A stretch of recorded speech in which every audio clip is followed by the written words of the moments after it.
Muy buenas tardes.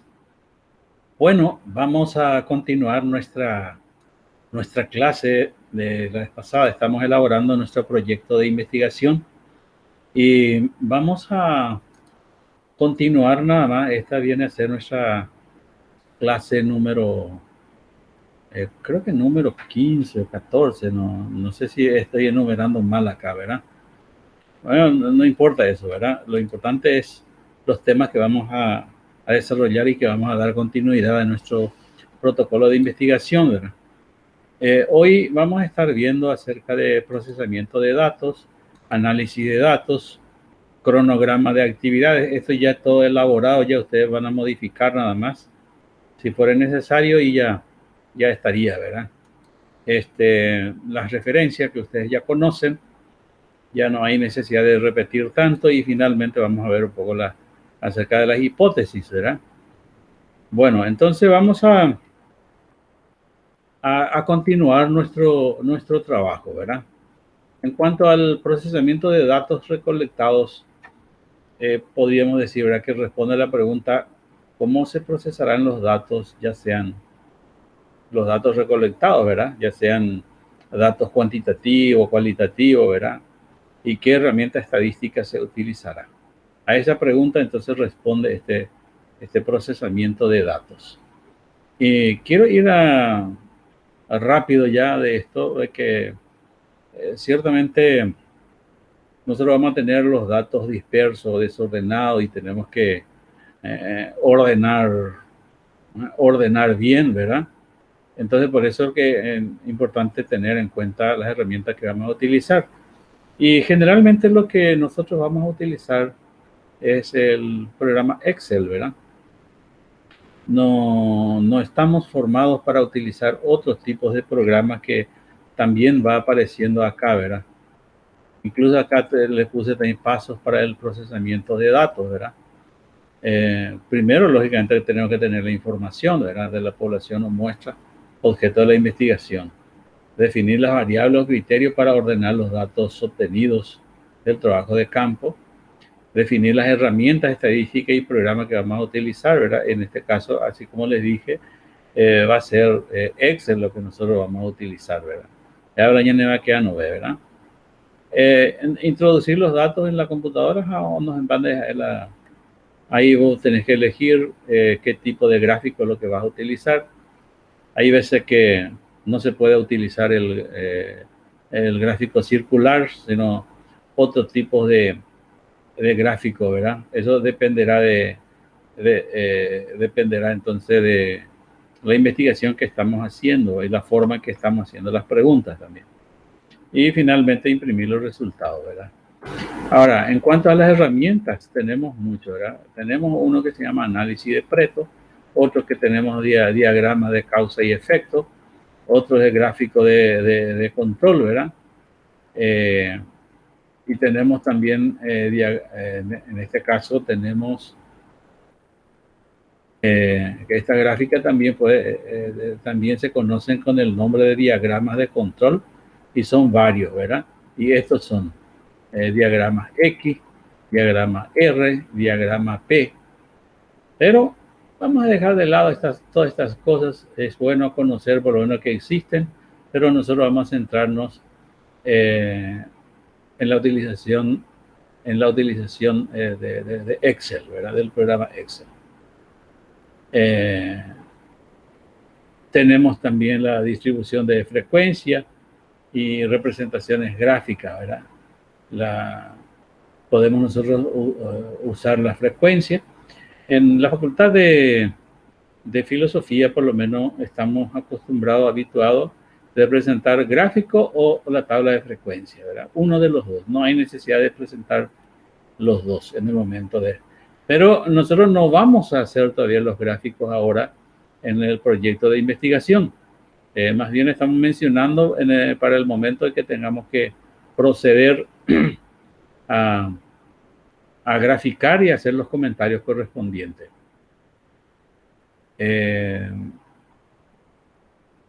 Bueno, tenemos histogramas, tenemos polígonos de frecuencia, tenemos las gráficas de barra, Y este es el ejemplo. Y este ejemplo es lo que nosotros vamos a utilizar, ¿verdad? Entonces me gustaría que este mismo, en el trabajo práctico donde dice procesamiento de datos, seleccionen esto y copian ahí como, tal cual como está, ¿verdad? Acá dice, una vez recogido, te hará el resumen de la encuesta. En realidad hay que completar acá. Una vez recogido los datos, se hará el resumen de la encuesta. Posteriormente, el procedimiento se efectuará mediante el uso de la herramienta estadística con el apoyo de la computadora utilizando el programa Excel. Se tabulará haciendo la tabla de frecuencia y la graficación, es decir, se procesarán los datos dispersos, desordenados, individuales, obtenidos durante el trabajo de campo, y tiene como fin generar resultados agrupados y ordenados, ¿verdad? A partir de los cuales se realizará el análisis según los objetos de pregunta de investigación realizados. ¿Ok? Bueno, ese es lo que vamos a poner entonces debajo de esa, donde el título, donde dice procesamiento de datos. Pero si la investigación es cual y cuantitativa, se le agregará entonces el párrafo siguiente, que es esto, ¿verdad? El párrafo de arriba corresponde a una investigación cuantitativa, pero si es cualitativa, solamente el segundo párrafo, o si es cual y cuantitativa, se tiene que poner los dos párrafos, ¿ok? Análisis e interpretación de los datos, ¿verdad? Esto responde a la pregunta, ¿cómo se piensa realizar los análisis de datos, ¿verdad? Y responde a la pregunta, ¿cómo se piensa realizar los análisis de los datos recolectados, ¿verdad? Aquí hay una serie de actividades que se tiene que hacer, ¿verdad? Que vamos a recoger a través de los medios estadísticos y vamos a tener los resultados para ser analizados. Ya tenemos los gráficos y ahora tenemos que hacer análisis y la interpretación o discusión, ¿verdad? Que le suele llamar, ¿verdad? Bueno, acá es muy importante tener en cuenta que debe tener por lo menos 3 párrafos. En el primer párrafo debe figurar la detección de la palabra clave de la pregunta y el comentario. En el segundo párrafo va a presentar el resultado de la investigación en forma descriptiva, y en el tercer párrafo va a presentar la interpretación de los datos, ¿verdad? Bueno, es lo que aparece todo acá, ¿verdad? Para darle un procedimiento se recomienda los que siguen, ¿verdad? Detectar la palabra clave de la pregunta formulada y comentarla. El segundo párrafo, presentar los resultados de la investigación de datos, ya sea el porcentaje de investigación cuantitativa, ¿verdad? O el resumen, si se trata de una investigación cualitativa. Y finalmente presentar la interpretación, es lo que estamos diciendo. De esa forma entonces se hace el análisis. Y este va a ser el ejemplo que vamos a poner, donde vamos a poner análisis y de los datos recolectados, ¿verdad? Y abajo van a seleccionar, copiar este y pegar ahí, donde dice análisis de datos recolectados. Ese con relación al análisis. En cuanto al cronograma de actividades, vamos a hacer esto mismo, solamente lo que vamos a cambiar es el año, ¿verdad? El año es lo que se va a cambiar. Y esto mismo vamos a poner, desde que responda a la pregunta, esto, ¿cuáles serán las fases en su orden lógico? Y la respuesta está acá. Y le acompaña debajo del gráfico de Gantt, se llama eso. Este se llama gráfico de Gantt. Este cuadro, gráfico de Gantt. Y debajo de ese cuadro le colocamos el tiempo que llevará a realizar el trabajo de investigación. Entonces, en este caso será de 16 semanas. Si contamos acá, tenemos 16 semanas, ¿verdad? 1, 2, 3, 4, 5, 6, 7, 8, 9, 10, 11, 12, 13, 14, 15, 16. A ver, 1, 2, 3, 4, 5, 6, 7, 8, 9, 10, 11, 12, 13, 14, 15, 16. 16 semanas. Acá está. Bueno, entonces, por eso dice, aquí está el resumen. El tiempo que ya realiza el trabajo de investigación será de 16 semanas, equivalente a 4 meses. ¿Okay? Bueno, pasamos a la lista de referencia. Tampoco voy a profundizar mucho esto porque ustedes ya conocen, el año pasado ya estuvimos trabajando sobre eso, antepasado incluso, ¿verdad? Una lista de referencia, entonces, es un listado de los diferentes materiales bibliográficos que se ha utilizado en el trabajo. Y según APA tiene sus propias normas. APA no utiliza bibliografía, sino que utiliza referencias. Y la diferencia entre referencia y bibliografía, ustedes también ya saben, ¿verdad? Referencia es el listado de materiales que efectivamente se utilizaron en la elaboración del trabajo. Y la bibliografía, sin embargo, es una lista de materiales utilizadas y consultadas. Y que todavía de Ipurui, pero es consultaguri, ¿verdad? Entonces, esa es la diferencia entre referencia y la bibliografía. ¿Y cómo se citan los materiales? De un libro, por ejemplo, de acuerdo a sexta edición, APA sexta edición, se comienza con el apellido, inicial del nombre, y mira que apellido, coma. Y puede ser de apellidos. Inicial del nombre, punto.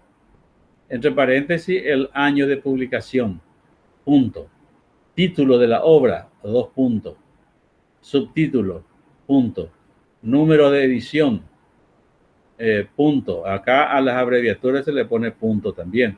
Y al cerrar paréntesis se pone también punto. Después se pone la ciudad donde se publicó el material, coma. El país donde se publicó, 2 puntos. Y finalmente la editorial y punto final. Esto sería, el ejemplo sería entonces aquí García Martín Caro, ese es el apellido. Inicial del nombre es C. El año 2001. El título de la obra es Historia de la Enfermería. El subtítulo es Evolución histórica del cuidado del enfermero. Se pone punto. En este caso, lo que no tiene es número de edición, ¿verdad? Así que entonces es porque es la primera edición, pero eso no se registra. La ciudad, el país y la editorial después, ¿verdad? Madrid, España, y el Sevier se llama la editorial, ¿ok? Bueno, este es de un libro. Ahora, puede presentarse también en el caso de internet. Se pone el apellido, apellidos, inicial del nombre, igualito que el anterior, ¿verdad? Punto, entre paréntesis, el año de publicación, el título, subtítulo, hasta ahí coincide con el otro, y después ya se pone recuperado de, y ahí se coloca el protocolo de acceso y la dirección, ¿verdad? Eso en caso de que sea internet. En caso de que sea, bueno, aquí está el ejemplo, voy a ocultar esta parte. Está el ejemplo, Santa Cruz, C, 2014, Estrategia de Enseñanza para el desempeño docente en la universidad, recuperado de el protocolo de acceso y la dirección, ¿verdad? Que se copia de la computadora, ¿ok? Ahora, ¿cómo se cita una tesis? Porque puede ser que que estén utilizando de una tesis y van a citar. Se pone apellidos, su apellido, nombre, el año, el título, y ahí el título de la tesis o tesina, ¿verdad? Y se pone ahí tesis inédita de maestría o doctorado, o en este caso nosotros podemos poner tesis de licenciatura también, ¿verdad? Vamos a poner el nombre de la institución y la localización, de dónde es, ¿verdad? Ejemplo, Muñoz Castillo, L, 2004, el título de la obra era Determinación del conocimiento sobre inteligencia emocional que poseen los maestros y la importancia que le adscriben el concepto en el aprovechamiento de los estudiantes. Y entre paréntesis se pone tesis de maestría inédita. Ya lo he colocado allá. Universidad Metropolitana de San Juan, de Puerto Rico. Puerto Rico significa esto, ¿verdad? Bueno, eso en caso de tesis. Ahí termino esta parte y quiero adentrarme un ratito, con el tema de la hipótesis. Este es todo un capítulo que ustedes tienen en su material. Primero, vamos a diferenciar entre hipótesis y afirmación de hecho. Va, la hipótesis. Ustedes tienen una idea de lo que es una hipótesis. ¿Y qué podemos decir? Hipótesis es una conjetura, es una afirmación a lo mejor sin fundamento en la investigación, ¿verdad? Así que es afirmar algo sin tener la seguridad de que es así, de que no es resultado de investigación, es lo que vos, es lo que vos afirmás sin haber investigado.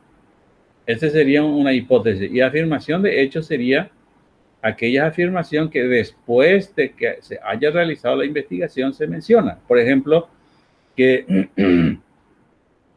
tantas veces ya se ha hecho esta investigación que una buena alimentación repercute en el aprendizaje de los alumnos. Eso no es una hipótesis, es una afirmación de hecho. O decir, por ejemplo, que según el censo de 2002, en el Paraguay existen más hombres que mujeres. Eso es según el censo, significa que ya se investigó. Entonces, esa no es ni una hipótesis, es una afirmación de hecho. Entonces, no me pongan afirmación de hecho y le llamen hipótesis. Hipótesis es algo que es una conjetura, ¿verdad? Es afirmar o negar algo sin saber si es cierto o no. Bueno, ahora veamos la hipótesis. Existen entonces 4 tipos de hipótesis. Amigo, hipótesis de investigación, se abrevia HI, o si hay varias hipótesis, H1, H2, H3, H4, lo que sea, ¿verdad? Existe, dentro de la hipótesis de investigación, existen 4 tipos de hipótesis. La hipótesis de investigación descriptiva, hipótesis de investigación correlacional y la hipótesis de diferencia entre grupos. Y finalmente la hipótesis de investigación explicativa. Rápidamente, ustedes van a profundizar después en su material, ¿verdad? ¿A qué le llamamos hipótesis descriptiva? Entonces, eso es una afirmación, vamos a llamarle gratuita, ¿verdad? Pero sin dar explicaciones. Por ejemplo, una hipótesis descriptiva sería afirmar que los alumnos de la Facultad de Filosofía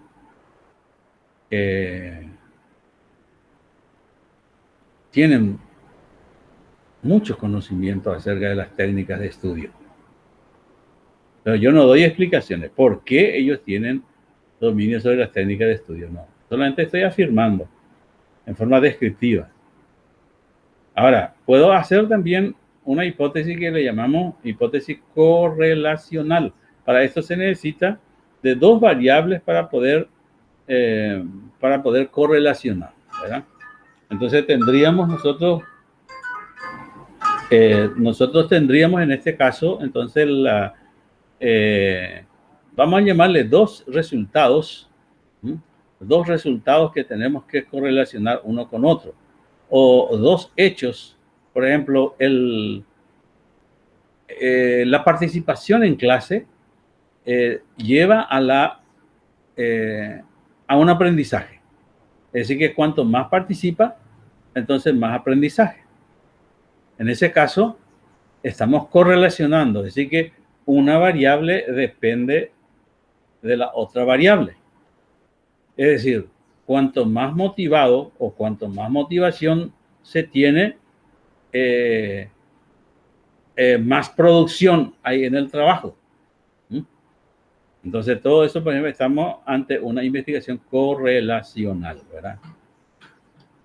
Existe otro también en donde podemos llamarle hipótesis de diferencia entre grupos. Bien, es una hipótesis de investigación, pero de diferencia entre grupos. Yo puedo decir entonces que los alumnos de la Facultad de Filosofía tienen mejores conocimientos en metodología que los alumnos de la UNCA. Estoy comparando y estoy afirmando, pero pues yo no sé si es cierto o no. Entonces, es un poco tener dos grupos y hacer la comparación. Incluso hasta se puede tener más, ¿verdad? Con tal de que se haga diferencia entre grupos. Y finalmente tenemos la hipótesis explicativa. Cuando hablamos de hipótesis explicativa, estas son afirmaciones que se hacen ciertamente, pero esas afirmaciones tienen su explicación. Yo puedo partir de una hipótesis descriptiva y decir que los alumnos tienen muchos conocimientos sobre técnicas de estudio, y ahora voy a explicar. Esto se debe a que recurren mucho los alumnos, o porque son autodidactas, o porque tienen materiales suficientes para tener conocimiento, o porque siempre han prestado, ¿verdad?, atención durante la clase de metodología. Entonces, cuando se da explicaciones a los hechos, es una hipótesis explicativa. Entonces, repitamos, existen varios tipos de hipótesis. El primer tipo de hipótesis, entonces, se llama hipótesis de investigación. Se divide en 4: descriptiva, correlacional, diferencia entre grupos y explicativa. Ahora vamos al segundo tipo de hipótesis. Se llama hipótesis nula y su abreviatura es HO. Y tiene la misma clasificación que la hipótesis de investigación.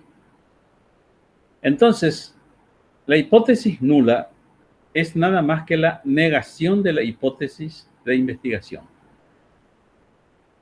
Entonces, la hipótesis nula descriptiva es cuando se niega un hecho sin buscar explicaciones. Ejemplo, yo voy a negar lo primero que afirmé en la descriptiva. Los alumnos de la Facultad de Filosofía no tienen muchos conocimientos sobre técnicas de estudio. O puedo decir que desconocen las técnicas de estudio. Ese es el ejemplo. En la correlacional, yo puedo decir, la participación de clase no necesariamente induce al aprendizaje. O la participación en clase no incide en el aprendizaje. Estoy negando. Entonces, ahí yo tengo una hipótesis nula correlacional. Ahora veamos la hipótesis nula de diferencia entre grupos. No son mejores los de la Facultad de Filosofía en relación a la investigación, relacionando con los alumnos de la UNCA. Estoy negando otra vez. Ahora, la explicativa. Los alumnos tienen mucho conocimiento sobre técnicas de estudio porque, entonces, cuando doy el porqué, los alumnos no tienen diferencia con relación al conocimiento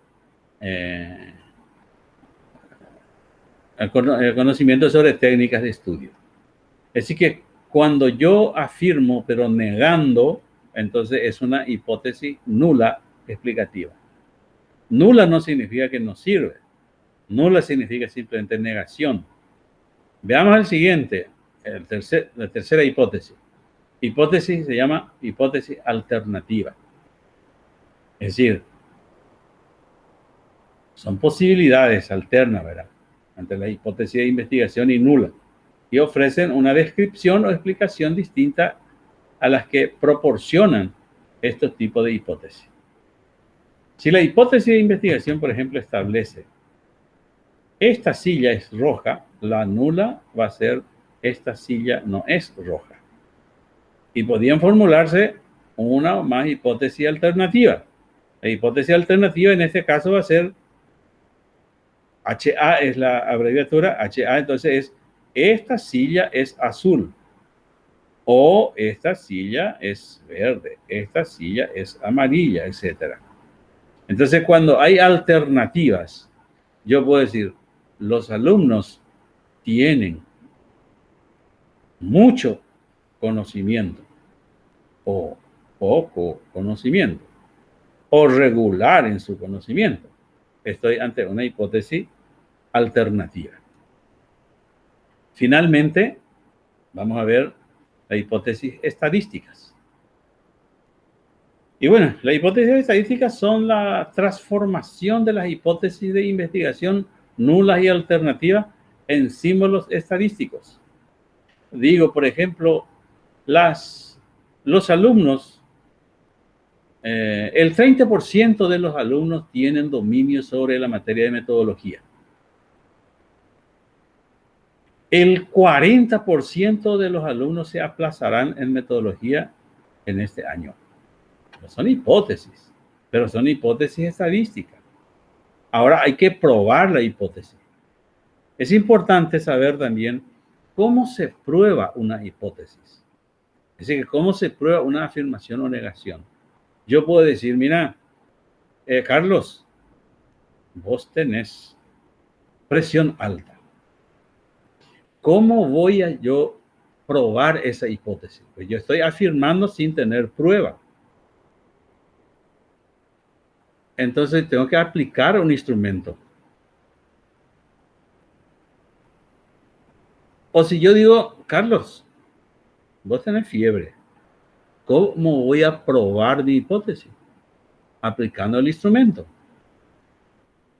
¿Cómo se llama ese instrumento? En términos sencillos, el termómetro o el tensiómetro. Entonces, al aplicar el instrumento, ahí se prueba de que tiene presión alta, de que tiene fiebre. O yo digo, por ejemplo, que los alumnos conocen mucho de técnicas de estudio. ¿Cómo voy a probar? A través del instrumento. Entonces, tengo que preparar un instrumento, aplicar el instrumento, recolectar los datos y probar si en realidad conocen o no conocen. Es decir, a partir de una, vamos a llamarle una evaluación, voy a evaluar si tienen conocimiento o no. En ese sentido, creo que es importante diferenciar bien esta hipótesis. Entonces, yo puedo pedir incluso que elabore una hipótesis de investigación o directamente puedo decir, elabore una HI y conviértala en HO. Y eso deben practicar. El examen va a ser así. Entonces, elabore una HI y conviértala en HO. Significa, elabora una hipótesis de investigación. E incluso puedo especificar.